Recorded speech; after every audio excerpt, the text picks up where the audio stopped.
Hello everyone, my name is Alistair Watts from PMCG. You're tuned in to the latest episode of Podcasting Progress, a series that gives you a closer look at PMCG, its work, its people, its areas of expertise and interest.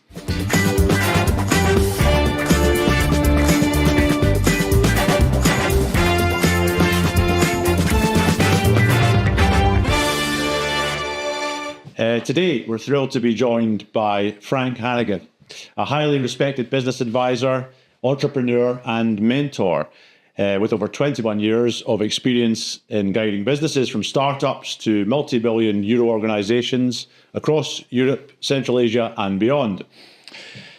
On this show, as well as finding out more about about Frank and his experiences and activities, including in business consulting, export, investment promotion with the Irish company StrategyCrowd, we'll explore his significant involvement in Georgia and Serbia. We'll also delve into innovation ecosystems and compare the differences between working in Eastern Europe and Central Asia with the West, including his native Ireland. Frank is a partner at StrategyCrowd, a business consulting firm specialising in business strategy, export promotion and innovation. As a certified management consultant and a fellow of the Institute of Management Consultants and Advisors, he brings substantial academic expertise and practical knowledge to the table. Frank has worked extensively across the public and private sectors and has been deeply involved in fostering innovation ecosystems in Europe, Eastern Europe broadly, and Georgia and Serbia specifically. He's also a key evaluator and coach in Georgia's Innovation and Technology Agency's Startup Matching Grants Midterm Evaluation and Coaching Project, and he plays a critical role there in supporting high potential startups. Frank, a very warm welcome to you. Thanks very much for joining us. Good to be with you.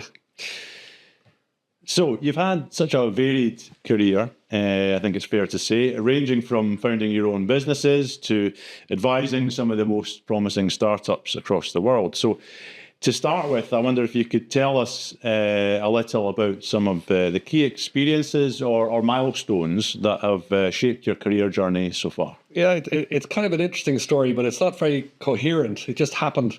So when I was 16 years of age, I got an internship in a daily newspaper in Paris. And I went over, I knew nothing about newspapers, spent the week with the newspaper learning how it came together and fell in love. I decided at that point that one day I'd be a senior manager in a daily newspaper. And the rest of my years up to 28 were about making that happen. And I was lucky enough in Cork, the second city in Ireland, to become one of the leaders of that newspaper. And we had a great turnaround. This is a long time ago. Newspapers used to make profit, and we made a lot of money. And it was a case study in terms of small and medium size turnarounds. So it was a great thing to be part of. And then I got a call from a recruiter, and they wanted me to interview for an internet company. And I said, I know nothing about the internet. And she said, don't worry about it. I'll give you notes. Just turn up. And ironically, not expecting to get the job, I was offered a job with the first significant Irish internet company. And that opened a second chapter, which was leading technology companies. And I ended up founding a number of companies, investing in another bunch of companies, and advising more than a couple dozen companies in Ireland and abroad in technology. And that really was the second phase. It was great. Newspapers had been around since Gutenberg. There was a tremendous amount of kind of how we do things around here about newspapers. The internet was completely created by the people who were running it on a day-to-day basis. So I loved that. And towards I don't think I've ever left, but the next thing that happened was the European Bank, EBRD, approached me and said, can you give an hour to a Siberian startup? And I said, sure. So they came into Dublin, I met them, I gave them advice, they went home, they liked the advice, and the European Bank said, would you like to help us by consulting other companies? And I said, yeah, why not? And they So said, on the basis of that hour? yeah. Yeah, that must have been some hour. It was a good hour. It was good. It was good fun. So anyway, they said, great, can you get to Mongolia in 2 weeks' time? And 2 weeks later, my plane came down into Ulaanbaatar, which as a 6-year-old, I remembered from my globe in my bedroom. And suddenly I was arriving there. So for the bank, I worked throughout Central Asia, then later on in the Caucasus, then in Ukraine and Belarus. And I especially fell in love with Yugoslavia, Serbia, Croatia, Montenegro, Slovenia, and Northern Macedonia. I've spent some time out there as well. What was it that kind of drew you to these places? I was going to say later on in the interview, but I don't really believe there's a huge future for the importance of countries. I think increasingly the world is going to be about pivotal cities. And I'm always watching out for cities like Barcelona or Frankfurt or London or Paris. These are places that draw in talent and projects and money. And I had been all the way through Central Asia, beautiful people, wonderful people, but very, very tough economies. But Belgrade was the first pivotal city I'd worked in for the bank, and it smelt like success. It smelt like potential. And it's been slower than I would have hoped. But I always knew it would play a central role in the kind of European fabric or the European project. So you've also worked extensively in fostering innovation ecosystems in multiple regions. In your view, what are the essential components, your view, your experience, what are the essential components of a successful innovation ecosystem? Well, without question, it's people and mindset. So a lot of people see the world broken around them and they survive in that world.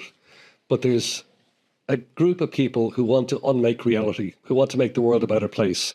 It's kind of insane, but it's an insanity I really appreciate.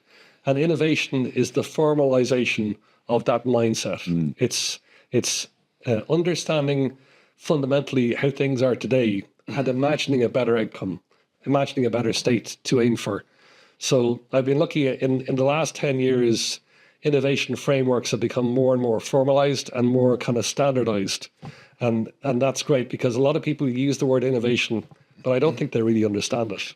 But at its fundament, it is a group of people coming together using knowledge and attitude to change reality. Or just not accepting things really at face value, or that, the wheel has been invented, that's us. I think especially my hope is that a lot of emerging economies like Georgia will not accept that their position is to be secondary.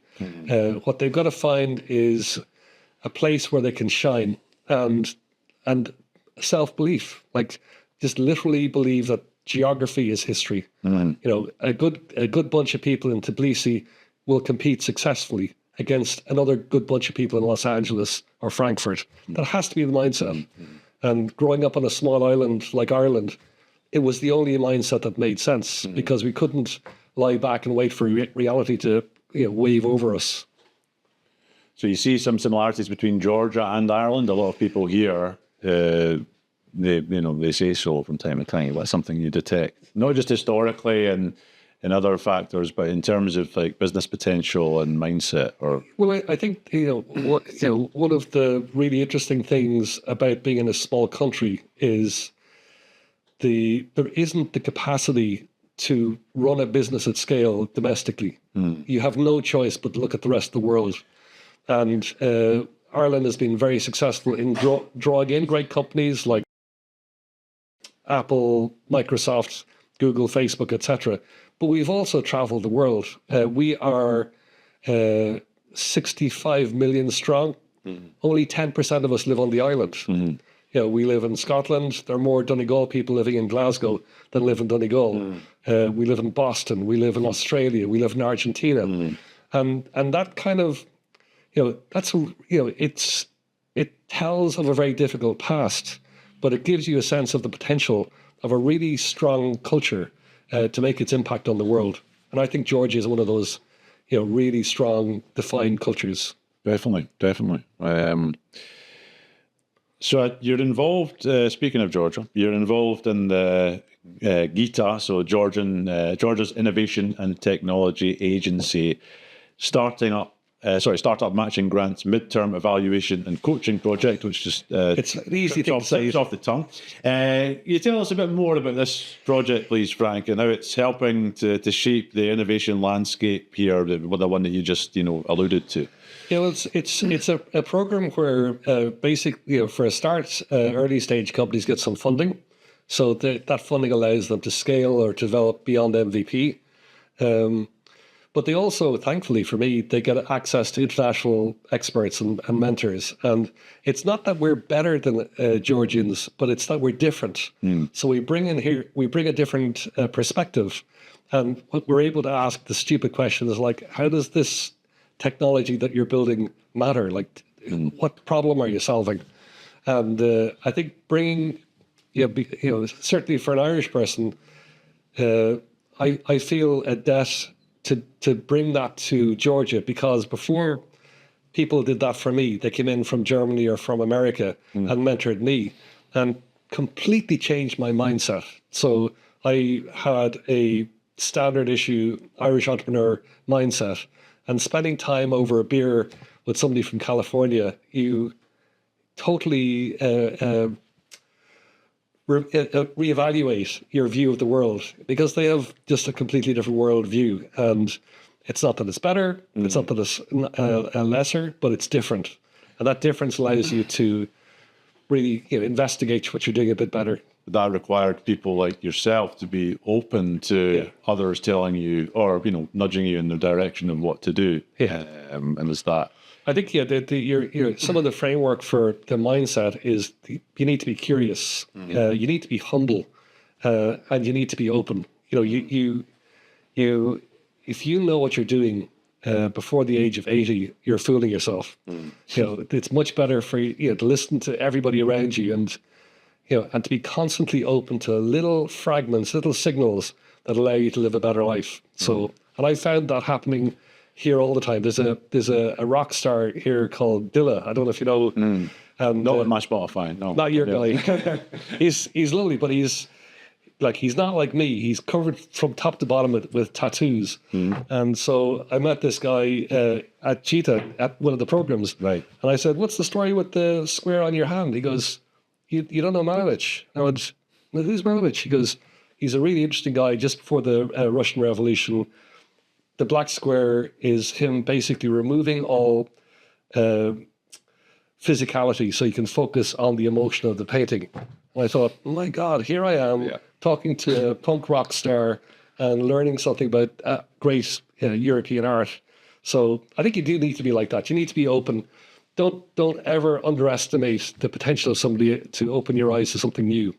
Yeah, and that, like you say, that curiosity, that willingness to ask questions. What do you see as the most significant challenges and opportunities for startups in Georgia? I mean, one of the really good things that Serbia has is that Belgrade is a drive from Vienna and a drive from Munich.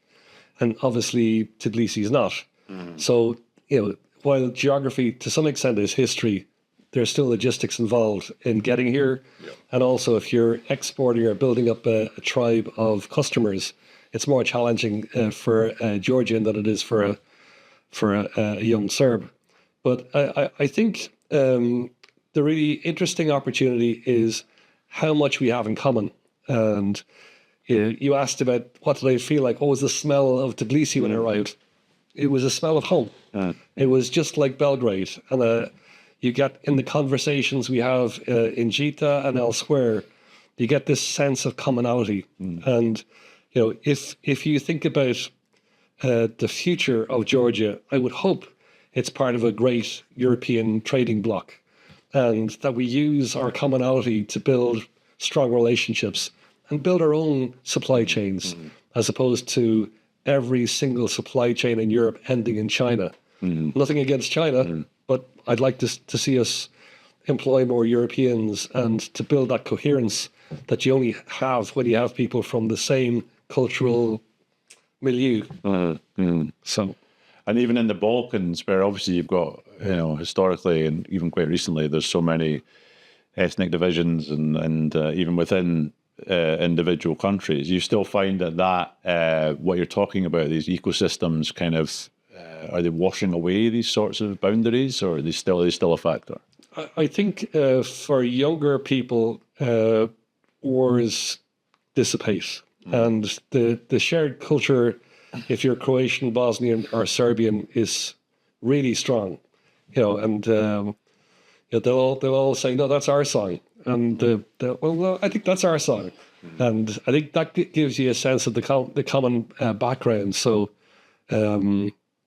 Yeah, I think it's going to work out. And I was chair of a company in Serbia, and we had a sister company in Croatia. We used to go for long weekends together. You can imagine the great crack we had, and there wasn't a piece of paper between them in terms of understanding, and that's the future. Well, that's another benefit of. Even Scots and English people now, even those people can get along with each other. Let's not get carried away. I guess they're all right. So you've also been involved, I've asked you about Serbia there. I mean, how would you compare, we've touched on it slightly there, but how would you compare the innovation ecosystems there in Serbia and here in Georgia? I think the fact that it's so close to Vienna and Munich, etc., I think there's more exposure to the outside world, and that's brought them along a bit further. So there's certainly Croatia and Serbia and Slovenia especially are well ahead of Georgia right now. But what's interesting is the internet. Basically, it's like a marketplace for ideas and for insights. So I think somebody who is living in Tbilisi gets the latest ideas, the latest insights as quickly as somebody in Washington, D.C.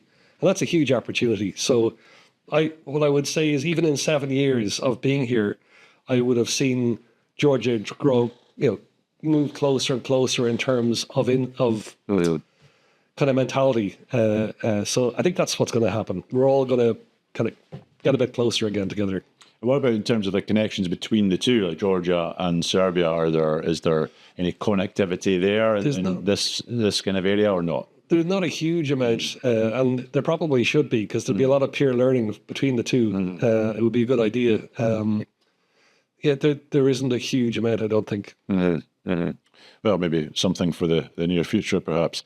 So you've talked about the kind of mindset you need to have to be innovative for these ecosystems to develop, but looking at a slightly negative side, or these common flaws, from your experience, what common mistakes do early stage startups make, and what would be your learned advice to avoid these pitfalls? The biggest mistake is they fall in love with their solution, and really they should be obsessed about their customers and the customers' problems, or the opportunities to add value to their customers. So, and I've done it as well. And I was at an event last night where I mea culpa and said, "Yeah, I've done this too." But if you think about it logically, if you're a startup, pretty much everything that you do can be replicated in time quite cheaply. But the knowledge that you build up about your customers is incredibly expensive to replicate. So if you kind of move from the theory to the practice, that's the practical insight. The actionable insight is really, draw in business secrets about your clients, so that when the next bozo comes along with a competing product, the client says, "I like your product. You're cheaper than Frank's product, but Frank knows us." There's a lovely story told. One of our big fruit and vegetable companies was approached by Tesco, and they said, "We want you to do our flowers in the UK and Ireland." And the lady who runs the company said, "We're fruit and veg. We don't know anything about flowers." And he said, "But you know about Tesco. All I'm asking you to do is give the same quality of service you give in fruit and veg in UK and Ireland. Give me the same thing for flowers, and we'll be friends forever." And she still does that business. Brilliant. Yeah. So that gives you an example of how the technology is interesting, but can be replicated. The experience of knowing how to treat Tesco properly, that's very expensive to replicate. Well, excellent. I'll remember that next time I'm picking up flowers in Tesco. There you go. Yeah. So let's turn to your work with StrategyCrowd for a moment. The firm focuses heavily on business consulting, exporting and investment promotion. Correct me if I'm wrong. How do you integrate innovation into these areas, and what would be your words of wisdom for companies looking to scale up internationally?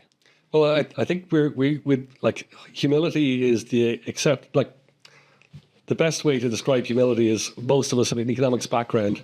And my first 5 seconds in college was an American lecturer who said, in the short term, you innovate and make profit.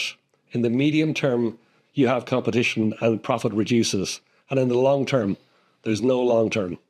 So innovation isn't something that you sprinkle on a business. It's literally its life force. So what we constantly do is disappear for weekends where we reflect on what's working for us, what's not working, and what we aren't doing yet. And we're constantly trying to reinvent so we can change faster than our customers. And that's what I mean by a life force. So I think innovation, it's like quality. If it's not kind of deeply ingrained in every process in your business, you're kind of goosed, because the market is very discerning and will recognize that you're getting stale.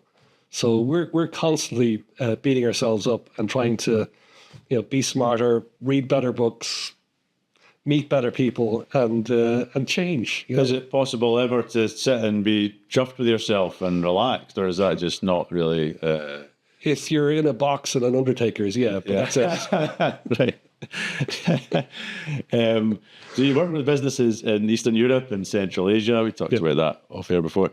What sort of potential do you see in innovation ecosystems in these regions compared to the more established ones back in Ireland or the US or other parts of the West? I think the government takes a huge role in not doing the work, but being a patron of this work. So I think there needs to be integration within the universities, people like GITA, the larger employers, people like the banks. I think it's like in Ireland we say it takes a village innovation. You need the whole system to work together. So I think it's possible. I don't think enough focus is put on innovation. I described it as being the life force of our company. Well, it's the life force of a country. So there's a requirement for every country not to sit back and be chuffed. Be proud of your history, but invent your future. That's a good line. I think we'll probably snap that. But in terms of public and private sector, we've been talking about differences between regions and countries. You've worked in both, in or with both. I mean, how do they differ in their approach to innovation, and how can they work together more effectively, maybe whether it be in specific cases like Georgia and Serbia or in more general terms? Well, I think there needs to be a self-awareness for a start. So the private sector is invested in constant failure. So when we get up in the morning, we fail fast, cheaply, and often. And that's how we progress. Through failure, we find a way forward. The public sector is predicated on not failing. It's its strength in terms of its certainty and in terms of its keeping momentum, but it's a terrible thing in terms of innovation because they weigh up the risk of failure, and it's viewed as being much heavier as a weight in the public sector than it is in the private sector. So I did a training program with a mixture of the two leadership teams. And I was fascinated because I understood the power of this fear of failure and how it drove their impact in terms of their work, how they're obsessed about things like governance and law. But I think they need to be aware that they're moving too slowly. And I think the public sector, when they're engaging, when the private sector is engaging with the public sector, they need a modicum of patience. Because if you can empathize with these public servants, you can understand what's going on in their head. They want to do the right thing, but they're driven by a different set of metrics to a private sector leader. And that's just the way it is. So you've got a side that's has a real fear of failure. Big fear. Yeah. And one that learns from it. Yeah. Well, with that kind of in mind, we're kind of drawing to a close here. But looking ahead, we always like to ask our guests about, some future thoughts, some, not to get too Nostradamus about things, but, please give us some ideas of how you see things going in the next little while. So looking ahead, what trends do you foresee in the development of global innovation ecosystems, and how can emerging markets like the one we're in now best position themselves to take advantage? I think we're going through a very difficult era in history. I think what's happening in Ukraine has destabilized the whole world, because the certainties we've had since the Second World War were brushed aside by Putin. And whether you're living in Taiwan or Estonia or Colombia, the certainties of political life in the world are gone. So that's going to lead to a lot of change. I mentioned it earlier. I think global supply chains will change, and I think that risk will be more important than price in the future. I think quality as well is going to be more important than price, and for that reason, I see the European project being quite powerful. You hear a lot of Europeans saying that America is in decline. And yeah, it's in decline, but it's in decline for a very long time and very, very slowly. So I think America is always going to be one of the most powerful economies in terms of demand. I'd be very concerned, depending on what happens in the next couple of weeks, whether America closes in on itself for a period. And that would be a very negative thing for the world, because the world experience has been enriched by America's global role, I think, since 1945. A couple of slight missteps in places like Chile, but apart from that, America has fostered democracy. It's fostered open economies. I think it's been great for the world. But the future for me is going to be driven by Europe and by China. And I see Europe being a place of growth and innovation that will probably eclipse America within a couple of decades, not any sooner, I hasten to add, because America is still the first place to go for innovation. But I think there's an understanding that we need to invest heavily in innovation. And one of the key reasons is because of the catastrophe that is climate change. So I was talking to a professor about innovation, and I said, what's your kind of mega trend in innovation? And he said, making the planet safe. Nothing else is as important as that. So I think in Germany and Austria and Northern Italy and France, increasingly you see these startups and scaling SMEs that are obsessed about making the world safe. And whether it's changing the way we create energy or how we deal with cities and things like flooding. So I'm confident that in 20 years' time, we'll be saying that Europe is one of the key economic drivers of the global economy, and certainly is going to be a center of innovation. Frank, it's been absolutely fascinating spending time with you. Thanks very much for coming. We really appreciate it. All the very best with their various work that's ongoing and everything else. And we hope to welcome you back to Tbilisi sometime soon. We know you're a frequent visitor, so we'll be looking forward to spending more time with you and seeing if some of your foresight there is proved true or otherwise. But thank you very much. Sludge.